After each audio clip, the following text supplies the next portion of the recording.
Bonjour à vous, chers choisis de Jésus. La pensée de ce jour nous permet de méditer ensemble et d'accueillir la grande miséricorde de Dieu. Parce que pour bénéficier pleinement de son amour, nous avons tous besoin d'accueillir sa miséricorde. Parce que d'une part, nous avons tous péché, et d'autre part, nous avons tous vécu dans ce monde qui a voulu se construire sans Dieu. Alors nous sommes tous plus ou moins contaminés, endoctrinés, pollués par ce monde qui a voulu se construire sans Dieu. Et nous avons besoin d'accueillir la miséricorde de Dieu. Et notre Dieu nous a donné un cadeau extraordinaire lorsqu'il nous a donné la grâce du sacrement du pardon. Alors, regardons le texte numéro 117 du premier volume. Mon tout petit, l'amour que j'ai pour toi dépasse de beaucoup tes imperfections, tes manquements et tes erreurs. Ne crains pas de venir te jeter dans mes bras, peu importe la condition dans laquelle tu es, et peu importe l'erreur que tu viens de commettre. La miséricorde de mon Père est sans limite. J'ai rencontré tellement de gens dans ma vie qui m'ont dit « Moi, je ne peux pas, j'ai trop péché.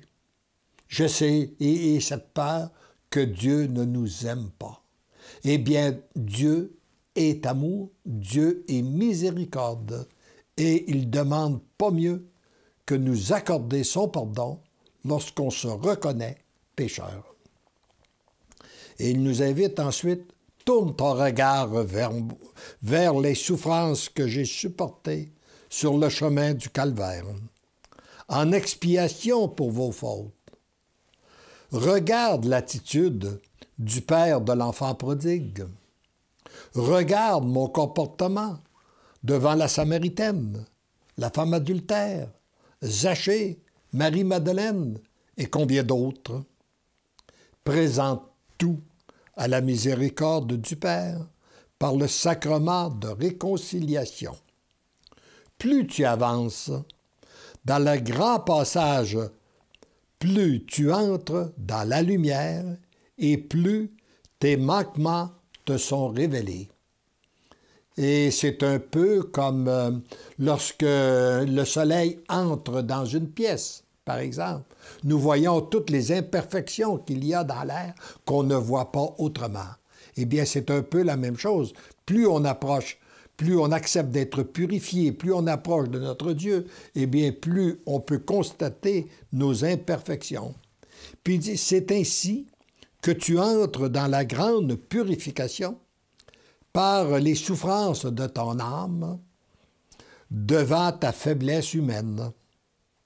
Cette faiblesse te dévoile ta vulnérabilité, ta fragilité, ton impuissance et ta petitesse.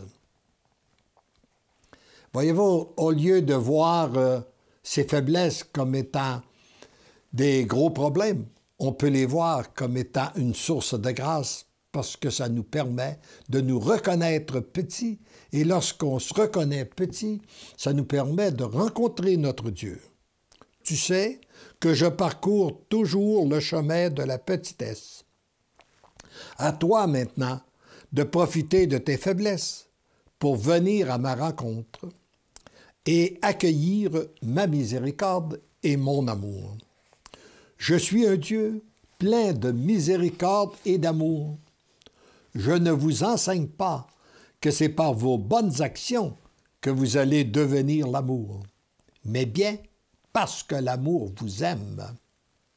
Il y a toute une différence. Et c'est par cette différence que tu deviens l'amour.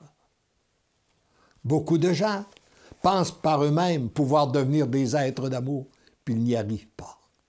Mais c'est lorsqu'on accueille l'amour de Dieu, la source même de l'amour, c'est Dieu, et lorsqu'on l'accueille, c'est là qui vient nous transformer, et en même temps qui vient nous transformer, ça vient changer des choses autour de nous et parfois à travers nous.